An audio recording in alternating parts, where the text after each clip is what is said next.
أن لا إله إلا الله وأشهد أن محمدا عبده ورسوله صاحب البرهان. اللهم صل وسلم على سيدنا وحبيبنا وشفيعنا ومولانا واتباعنا وقرة أعيننا محمد صلى الله عليه وسلم. أما بعد. Bapak Ibu sekalian yang baru datang, mari kita berniat untuk iktikaf. Bismillahirrahmanirrahim. Nawaitu an a'takifa fi hadzal masjid sunnatan lillahi ta'ala. Saya berniat iktikaf di masjid ini sunnah karena Allah. Alhamdulillah, hari ini, malam ini kita melanjutkan kajian kita kemarin. Kita sudah membahas Malik Yaumiddin yang menguasai hari pembalasan. Hari pembalasan banyak namanya dalam Al-Quran: Yaumul Mi'ad, Yaumul Sa'ah, Yaumul Qiyamah, Yaumul Ba'd, dan Yaumul Akhir.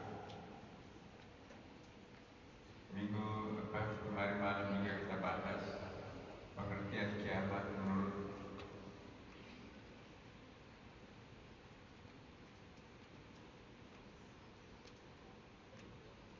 ulama fikih.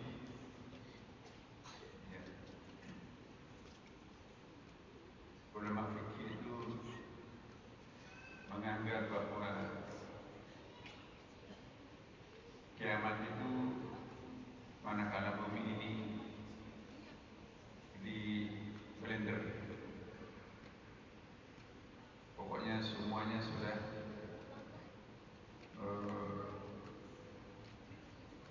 hancur semuanya.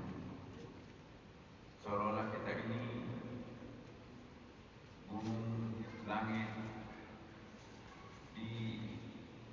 dihancurkan semuanya. Yang tinggal hanya Allah Subhanahu wa Ta'ala. Ya. Padahal pendapat lain juga ada. Yang hancur itu sesungguhnya adalah pikiran kita tentang gunung, pikiran kita tentang langit, pohon, manusia, gedung-gedung. Tidak ada apapun yang ada.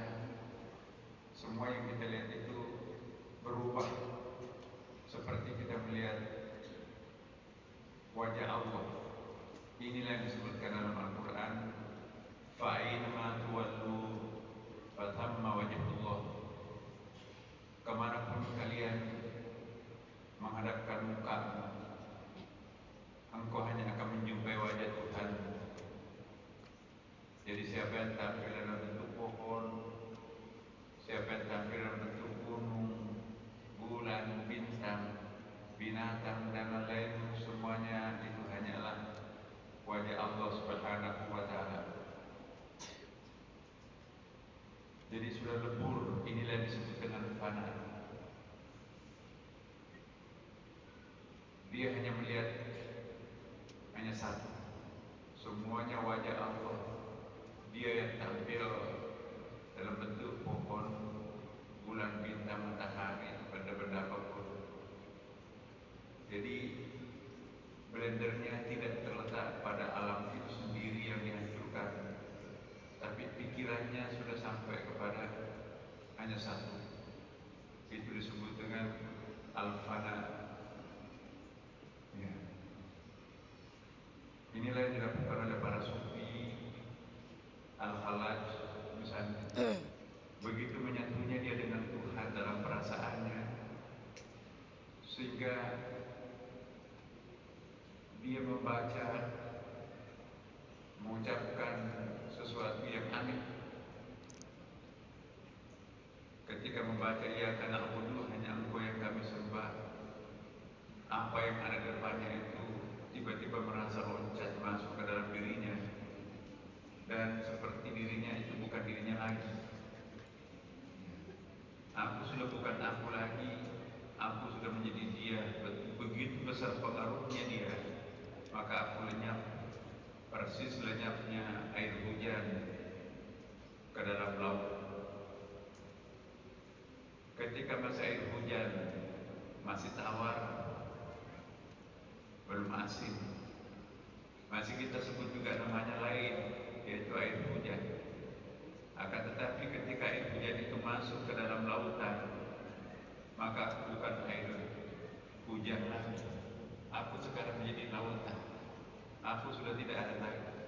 Ini ilustrasi bagi orang yang sudah fana. Aku sudah bukan hamba lagi. Aku melebur di dalam dirinya sang dia, sehingga Al-Khalaq mengatakan Subhani, Subhani, Subhani ketika ia berzikir. Maha suci aku, maha suci aku, maha suci aku. Bukan lagi subhanallah, subhanallah, subhanallah, maha suci Allah. Maafil jubba illallah, tidak ada lagi dalam baju ini selain hanya Allah. Begitu akrabnya, begitu dalamnya cintanya terhadap Allah, maka dia seperti dirinya tersedot bagaikan air hujan tersedot masuk ke dalam lautan. Aku sudah bukan air hujan lagi, tapi aku sudah menjadi lautan. Analogi seperti ini bisa digunakan untuk memahami kedalaman ma'rifah para pencari Tuhan.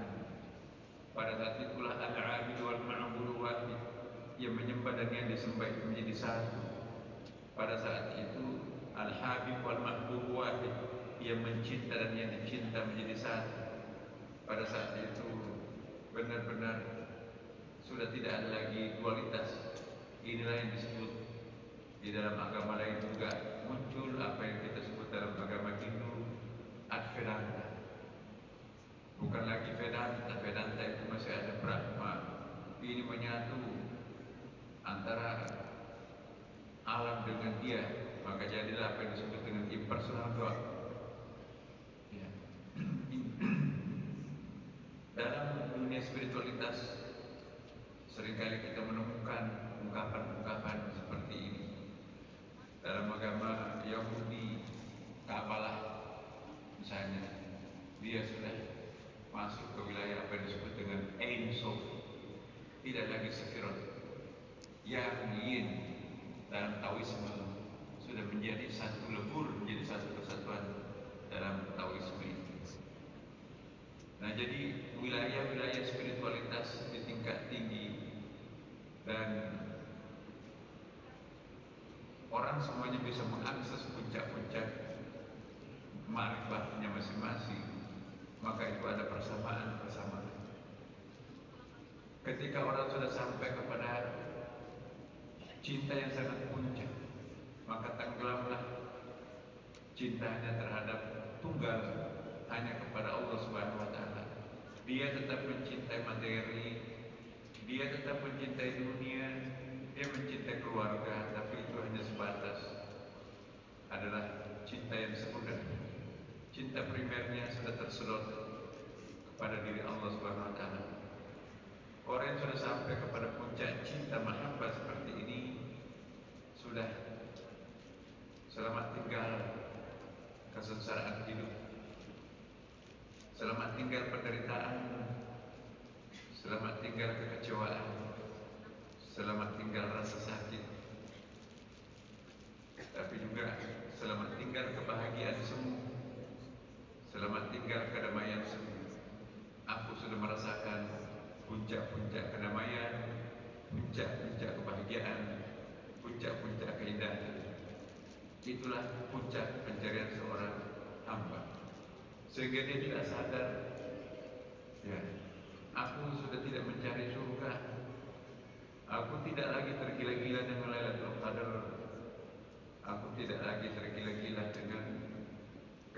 bidadari dan seterusnya. No, no, no. Semuanya aku hanya inginkan Sang Pencipta itu semua. Aku menginginkan Sang Pencipta kebahagiaan. Dan ketika sampai ke puncak, maka tidak perlu lagi lilin untuk menerangi matahari. Kita sudah tidak memerlukan lilin kalau kita sudah mendekati sang matahari. Itulah simbol-simbol pencapaian puncak. Jadi kalau orang sudah mencapai puncak ini, itulah disebut kiamat kubra. Jadi kiamat itu di dalam pandangan spiritual tasawuf itu sesuatu yang sangat didambakan. Tetapi kiamat dalam pengertian fikih sesuatu yang sangat menakutkan, sesuatu yang sangat mengerikan. Makanya itu kalau kita dekat dengan Allah SWT, kematian sudah lewat, ketakutan terhadap kematian sudah lewat, karena itu hanya pindah kamar. Kamar sebelah adalah kamar rahim ibu, kamar di sini adalah kamar dunia, dan kamar sebelahnya lagi adalah kamar alam barzakh. Tuhan kita di alam rahim ibu Allah, Tuhan kita sekarang ini adalah Allah, dan Tuhan kita di sana juga Allah. Inilah yang disebutkan oleh Jalaluddin Rumi dalam syair Masnawi. Kita tidak perlu takut mati. Kenapa harus takut mati? Kenapa kita harus takut mati? Bapak Ibu, kata dia Jalaluddin Rumi, bukankah dulu kita pernah mati sebagai mineral tanah, lalu kita tumbuh menjadi tumbuh-tumbuhan, hidup kembali. Kenapa harus takut mati sebagai tumbuh-tumbuhan? Bukankah dulu kita mati sebagai tumbuh-tumbuhan, lalu kita hidup menjadi binatang? Kenapa takut mati sebagai binatang? Bukankah kemarin kita mati sebagai binatang, lalu hari ini kita hidup sebagai manusia? Dan tidak perlu juga takut mati sebagai manusia, karena besok bukankah kita akan hidup terbang di sela-sela sayapnya para malaikat? Artinya kita akan jadi malaikat. Dan tidak perlu juga takut mati sebagai malaikat.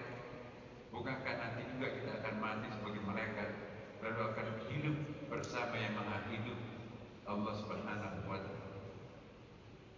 Jadi selamat tinggal kesengsaraan, selamat tinggal kekecewaan, penderitaan. Semuanya kita sudah berada di dalam genggaman Allah Subhanahu wa Ta'ala. Inilah yang kita harapkan Bapak Ibu sekalian. Ketika cinta membara terhadap Allah Subhanahu wa Ta'ala, maka rasa cinta kita kepada materi sudah tidak lagi seperti kemarin. Ambisi jabatan sudah tidak lagi seperti kemarin, dan juga cinta keluarga sudah tidak lagi seperti kemarin. Karena memang di akhirat itu nafsi, nafsi, nafsi, diri sendiri, diri sendiri, diri sendiri. Dilukiskan begitu hebatnya hari kiamat. Bayi dalam pelukan ibunya dilempar untuk menyelamatkan dirinya masing-masing. Sudah tidak ada lagi anak, tidak lagi ada orang tua, tidak lagi ada bos. Ya. Limanil mulkal yaum, siapakah pemilik hari ini? Disitulah tampak wajah Allah yang maha dahsyat. Ya Allah, apa yang pernah Engkau janjikan dalam Al-Quran, apa yang pernah Kau lukiskan dirimu dalam Al-Quran tentang hari kiamat, inilah dia. Semua orang sibuk menatap dirinya sendiri, menyesal setiap orang. Innal insana lafi khusr, semua orang menyesal. Nah, Bapak Ibu sekalian, hari ini kita akan masuk kepada ayat berikutnya. Ayat kelima. Iyyaka na'budu wa iyyaka nasta'in. Pertanyaan kita, kenapa iyyaka na'budu baru iyyaka nasta'in? Kenapa tidak dikatakan iyyaka nasta'in wa iyyaka na'budu?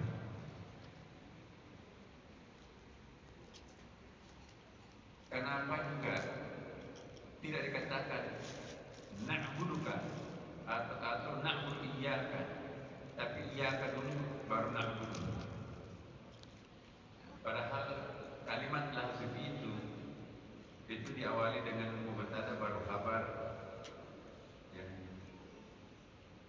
fiil baru fa'il.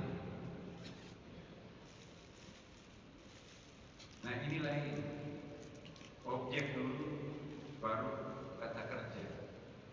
Iyaka, hanya engkau yang kami sembah. Kenapa gak dikatakan aku menyembah engkau? Aku hanya menyembah engkau, bisa juga. Ya, tapi ini hanya engkau yang aku sembah. Kenapa seperti itu? Di dalam kitab tafsir disebutkan bahwa penyebutan terdahulu iyaka baru na'budu menandakan bahwa memang Allah lah yang paling besar, yang paling mulia, paling agung, maka tidak boleh ditempatkan dalam susunan berikut. Harus menempati susunan kata-kata awal, bukan kata-kata yang kedua.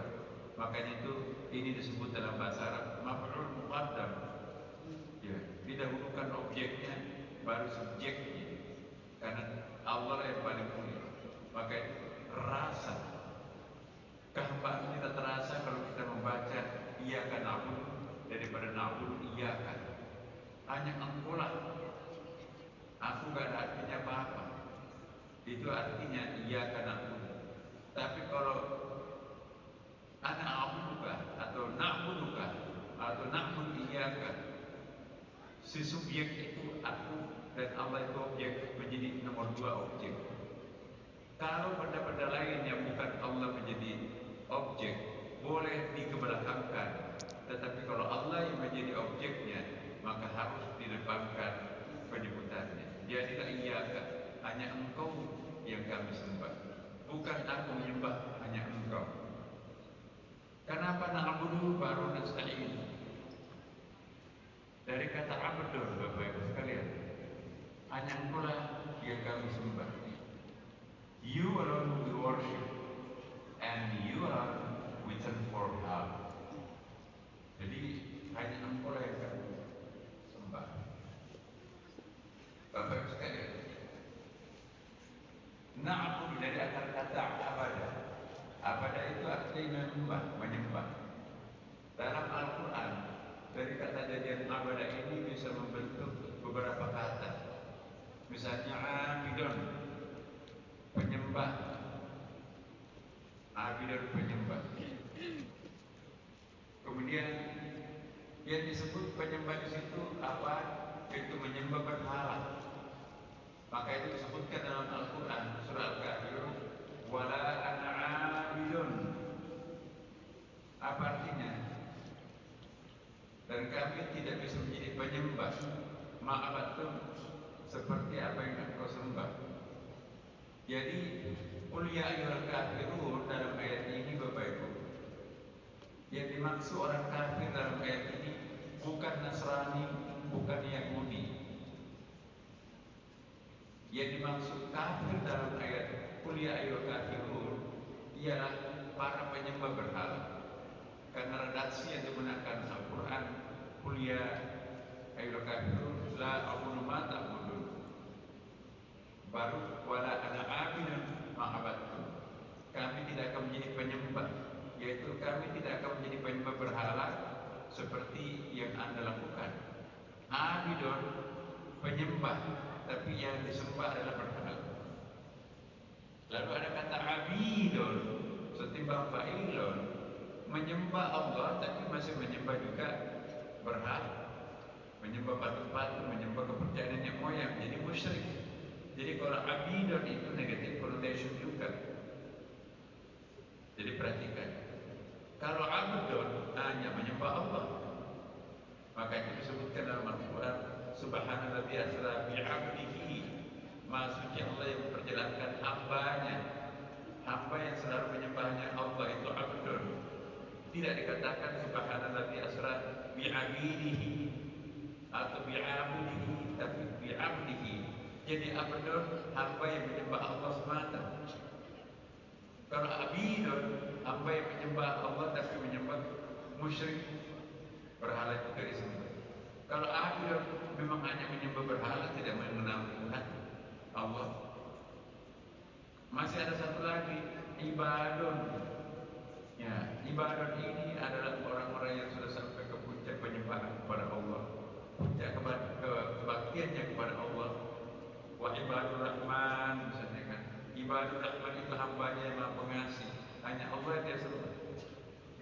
Abdun dengan ibadah menyembahnya Allah.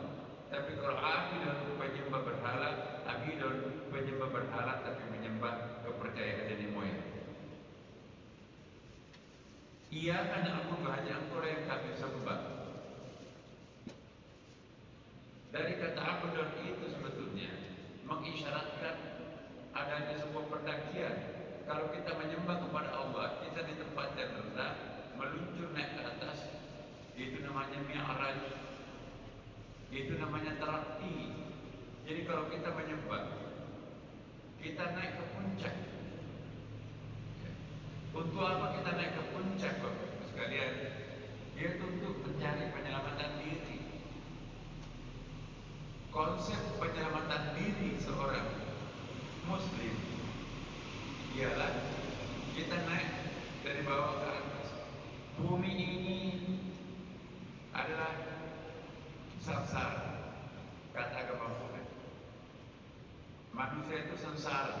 Kenapa? Karena masih berada di bumi. Kalau ingin bahagia, masuklah naiknya ke dalam nirwana. Dalam Islam, kalau ingin mencapai puncak kebahagiaan, ketenangan, keselamatan, naiklah ke atas. Ini konsep penyelamatan. Sedangkan agama Hindu, cara penyelamatan dirinya yaitu sang dewa turun dari langit menjelma menjadi benda-benda tertentu untuk menyelamatkan manusia. Itulah yang disebut dengan Wisnu. Jadi Tuhannya agama Hindu itu ada 3 dimensi. Ada dimensi Brahma, sang pencipta. Ada dimensi Wisnu, sang pemelihara. Dan ada dimensi Shiva, penghancur. Tapi jangan kita mengartikan penghancur sadis. Itu kalau kita lihat di dalam bahasa spiritual mereka, Brahma itu adalah sang pencipta. Kalau kita bicara tentang sang pencipta, berarti kita selalu menyebut nama mereka, nama Tuhan. Itulah yang disebut dengan fitrah. Jadi kalau kita dalam Islam, pada ayat pertama apa yang kita lakukan? Baca Bismillahirrahmanirrahim ya kan? Jadi basmalah itu mereka menganggap kami sangat dekat dengan Islam, kata penganut agama ini. Kenapa? Karena 3 dimensi Tuhan kami ada semuanya dalam Islam. Brahma sang pencipta, kami selalu menyebut nama Allah persis Bismillahirrahmanirrahimnya dalam Islam. Apapun yang hendak kita lakukan, baca basmalah. Wisnu, pemelihara. Jadi Tuhan kami Maha Pemelihara, persis dalam Islam. Alhamdulillah Rabbil Alamin. Allah itu pemelihara segala alam. Jadi sang Wisnu di situ. Dan bagaimana dengan Shiva? Dewa penghancur, Tuhan penghancur, itu Shiva. Kami juga dekat dengan Islam, kata mereka. Kenapa? Karena Islam juga mengenal penghancuran. La ilaha, tidak ada Tuhan. Jadi itu penafian penghancuran. Sudah tidak ada berhala, sudah tidak ada animisme, sudah tidak ada dinamisme. Semua Tuhan-Tuhan yang ada itu hancur. Yang ada hanya Allah. Maka itu penghancuran. Nah itu yang disebut dengan Shiva. Ketika kita sudah moksha. Moksha itu apa namanya itu? Moksha itu sampai ke puncak kesadaran sehingga merasakan dirinya sudah tidak seperti orang biasa. Itu moksha dalam bahasa Hindu dan juga bahasa Buddha. Kalau padanannya moksha itu mungkin fana dalam bahasa tasawuf. Dia tidak melihat siapapun juga, sudah hancur alam semesta ini. Kenapa? Yang dia lihat hanya Sang Atma, Sang Maha Esa. Jadi yang banyak ini sudah menjadi Maha Esa. Nah itulah Bapak Ibu, cara agama Hindu memahami agamanya tidak seperti menurut pemahaman kita. Loh kok sadis banget agama ini? Ada penghancurnya, Tuhan setengah mati mencipta, namanya Brahma. Ada Tuhan yang setengah mati melihara, namanya Wisnu. Ada Tuhan yang setengah mati menghancurkan, sadis, nakal Tuhan itu. Enggak.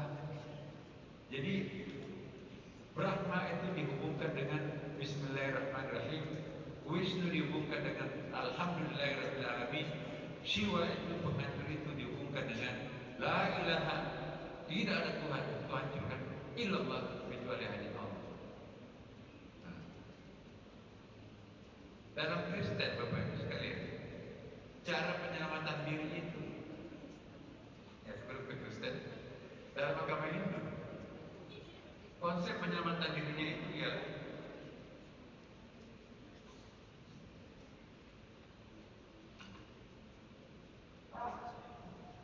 konsep penyelamatan dirinya ialah dewa turun menjelma menjadi sang penyelamat.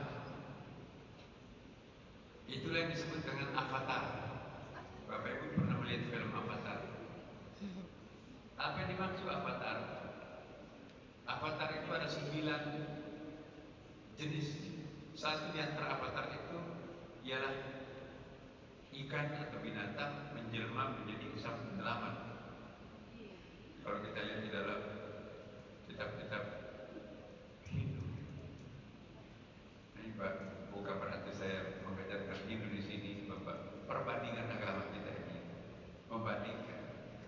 Avatar itu cara menyelamatkan diri dengan cara mengundang Tuhan turun ke bawah, ya, sang dewa turun menjelma menjadi ikan untuk menyelamatkan. Ada kisahnya itu, Raja Manu yang ada di India, ya. Itu kita lihat, Raja Manu itu pergi ke sebuah hutan. Pada saat ada parit-parit, dia mencuci tangan di air pancuran salah-salah batu gunung itu, tiba-tiba ada ikan hias. Dia ambil, Raja Manu mengambil ikan hias itu, taruh di botol. Lama-kelamaan ikan hias itu besar, dipindahkan ke kolam kecil dekat rumah. Kolam kecil itu gak muat, dipindahkan ke empang. Empang gak muat, dipindahkan ke danau. Danaunya pun juga gak muat karena ikannya membesar, maka dipindahkan ke samudra. Satu saat Raja Manu ini pergi ke pulau lain, tiba-tiba datang angin kencang topan. Ya, gelombangnya sangat besar, maka tiba-tiba muncul ikan raksasa. Ia menyelamatkan, ya, dia. Ikan itulah nanti kita lihat di dalam surah Nun, wal qalam ma yasrun, ya, ikan yang menyelamatkan Nabi Yunus itu ikan Hud namanya. Nah, jadi konsep ikan sang penyelamat manusia itulah disebut dengan avatar. Jadi Tuhan menjelma menjadi ikan yang tadinya kecil menjadi besar, dan itulah nanti menyelamatkan manusia. Itu bukan ikan biasa, tapi ikan jadi-jadian. Dalam tradisi Hindu itu kan mengenal itu bukan harimau, itu harimau jadi-jadian. Harimau untuk menjelmakan diri guna menyelamatkan orang. Tapi juga ada harimau jadi-jadian, setan iblisnya menjelma menjadi apa, untuk melenyapkan, menghancurkan orang. Jadi ada lawannya. Avatar itu kayak malaikat untuk menyelamatkan umat manusia, tapi juga ada iblis menjelma untuk menghancurkan orang. Bapak Ibu sekalian, penyelamatan agama Kristen, Tuhannya itu turun menjelma menjadi manusia untuk menebus dosa-dosa hambanya. Itulah disebut dengan Yesus Kristus oleh mereka.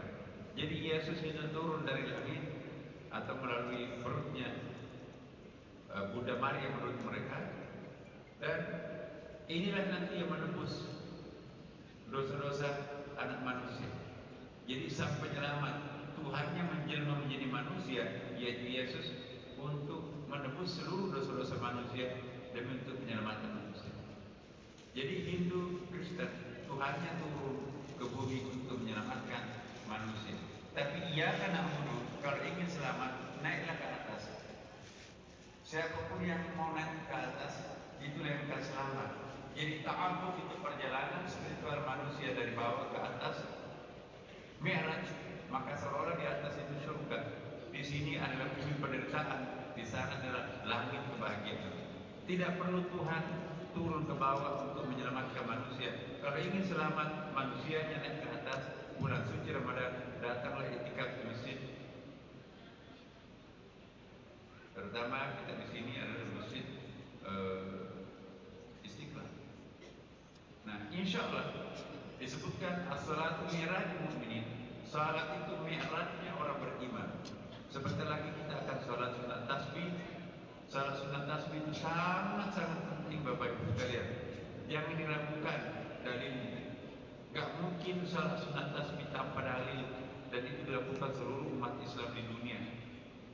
Kata Rasulullah dalam hadis Abi Dawud, kalau orang tidak bisa melaksanakan, atau begini hadisnya, lakukanlah salat sunat tasbih itu setiap malam, setiap hari. Okay. Kalau tidak bisa melakukan setiap hari, lakukan cukup satu kali seminggu. Kalau nggak bisa sekali seminggu, cukup satu kali sebulan. Kalau nggak bisa satu kali sebulan, minimum satu kali satu tahun. Dan paling minimum kalau nggak bisa setiap satu kali satu tahun, satu kali seumur hidup. Jangan sampai kita tidak pernah melakukan salat sunat tasbih. Alhamdulillah, Masjid Istiqlal memfasilitasi Bapak Ibu untuk menyelenggarakan salat sunat tasbih. Di masjid lain belum tentu bisa. Alhamdulillah, bersahabatlah dengan Masjid Istiqlal. Mari kita jadikan Istiqlal ini sebagai lokus manifestation untuk mengangkat kita ke langit. Ini adalah starting point untuk naik ke langit. Batu loncatan kita menuju ke langit adalah Istiqlal. Mari kita merawat, memelihara kesucian Masjid Istiqlal. Niatkan hanya beribadah kepada Allah, tidak ada niat-niat yang lain Bapak. Inilah makna iyyaka na'budu. Jadi kita naik ke atas dulu, baru ada iyyaka nasta'in. Jadi isti'anah itu turun ke bawah. Sebetulnya juga Allah mengisyaratkan, aku akan turun ke bawah kalau hamba aku naik ke atas. Jadi ada yang naik ta'bud, ada yang turun isti'anah. Yang naik ke atas itu hamba, dan yang turun dari atas ke bawah adalah Tuhan. Isti'anah pertolongan Tuhan. Jadi ini mengisyaratkan kita, tidak ada isti'anah tanpa ta'bud. Tidak ada pertolongan Tuhan tanpa diawali dengan pendakian menuju Tuhan. Mudah-mudahan malam ini kita melakukan apa yang disebut dengan ta'bud, pendakian naik ke langit kebahagiaan. Maka Tuhan mengatakan dalam hadis qudsi, siapa yang mendekatiku satu jengkal, aku akan mendekatinya satu siku. Siapa yang mendekatiku satu siku, aku akan mendekatinya satu depan. Siapa yang datang kepadaku berjalan, aku akan dekati hambaku dalam keadaan berlari. Bagaimana cintanya seorang ibu terhadap bayinya, aku jauh lebih cinta terhadap hambaku. Jadi Allah itu cintanya cinta primer, sedangkan cinta kita kepadanya lebih sekunder. Berarti Tuhan lebih mencintai kita daripada kita mencintai dirinya. Karena itu alhamdulillahirabbil alamin. Segala puji hanya diperuntukkan kepada Allah Subhanahu wa taala. Cinta Tuhan terhadap hambanya tidak pernah luntur. Sekalipun hambanya kafir, sekalipun jungkir balik mengingkari dan menghina Tuhannya, tetap dikasih oksigen gratis. Karena Allah itu Ar-Rahman, Maha Pengasih, tak pilih kasih. Apa kafir, apa Kristen, apa Hindu atau Buddha, semua dikasih kehidupan, kekayaan. Ar-Rahim, nah itu hanya untuk orang Islam, hanya orang-orang yang percaya dan beriman kepadanya. Jadi kita dapat dua bagian. Ada bagian Ar-Rahman, itu namanya rahmat rahmaniyah.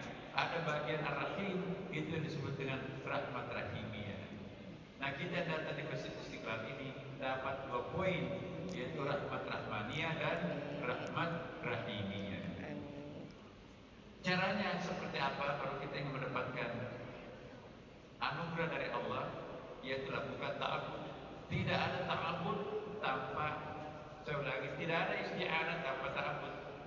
Tidak ada penurunan diri Tuhan, tidak ada pemberian hidayah Tuhan tanpa diawali pendakian seorang hamba. Maka itu kita datang malam ini untuk mendekati Tuhan, dan dengan demikian insya Allah Tuhan akan turun. Jadi kalau yang naik ke atas dan Tuhan pun juga turun ke bawah, maka akan simetris begini. Simetris. Maka itu lambang Yahudi Bapak Ibu sekalian. Itu kan lambang gunung dan lambang